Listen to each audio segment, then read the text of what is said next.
আসসালামু আলাইকুম ওয়া রাহমাতুল্লাহ। একেবারে দেশি ডিম, খাঁটি দেশি ডিম, দেশে হাঁসের ডিম। ভাগ্নিকে বলছিলাম ওই একেবারে চরে বিভিন্ন বাড়িতে ঘুরে ঘুরে গৃহস্থের বাড়ি থেকে ডিমগুলা সংগ্রহ করছে। এগুলা একেবারে দেশি ডিম বলতে যা বুঝায় আর কি, সেই ডিমগুলোও সংগ্রহ করে পাঠাইছে। আমরা এটা একটা ট্রায়াল বেসিসে নিজেদের খাবারের জন্য আনছি।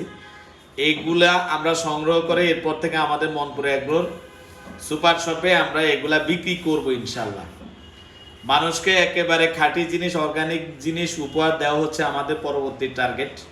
যদি আমাদের বেশ কিছু সিগনেচার আইটেম আলহামদুলিল্লাহ আমাদের শোরুমে আছে, যেগুলার ডিমান্ড অনেক হাই, তো এগুলো আমরা দেওয়ার চেষ্টা করব। একেবারে খাঁটি জিনিস। তো একটু পরিশ্রম হয়েছে, ও ঘুরে ঘুরে ডিমগুলা কিনছে, আরও কিনতে পারতো, বললাম যে অল্প কিছু কিন। বললো যে মামা প্রায় চাইলে 100 হালিও দেওয়া যাবে। তো এটা অল্প করে আনার উদ্দেশ্য হচ্ছে নিজেরা আগে খেয়ে টেস্ট করি, যদিও প্রায় পাঠায়। তো এবারে পাঠানোটা একটু ভিন্ন। এবারে টার্গেট হচ্ছে বাণিজ্যিক। এটা এই স্যাম্পল টেস্ট করার পরে আমরা বাণিজ্যিকভাবে আস্তে আস্তে মনপুরা থেকে জিনিসপত্র এনে এনে আমরা আমাদের মনপুরা এগ্রোতে আমরা এটা বিক্রি করব।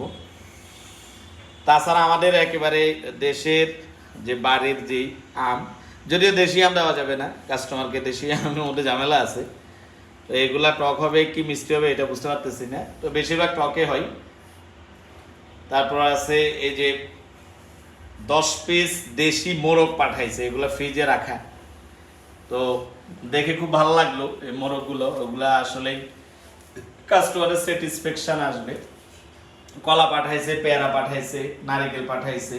সবচেয়ে বেশি ভালো লাগতেছে আসলে দেশি ডিম এবং হচ্ছে দেশি যে মোরগ। যাই হোক, আমরা একটা ট্রায়াল বেসিস নিজেরা খাই, তারপরে ইনশাল্লাহ কাস্টমারদেরকে মনপুরা এগ্রোর মাধ্যমে সরবরাহ করব।